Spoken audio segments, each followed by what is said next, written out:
Angkatan Bersenjata Rusia kini dilengkapi dengan sistem peluncur roket multilaras atau MLRS Mini berbasis kendaraan roda yang dapat dikendalikan dari jarak jauh.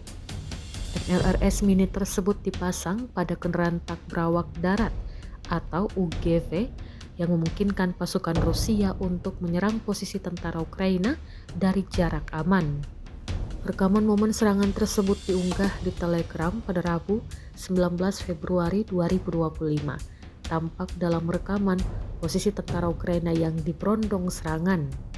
Rekamannya pun kini telah menuai berbagai komentar dari warganet.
Download Tribun X sekarang, menghadirkan lokal menjadi Indonesia.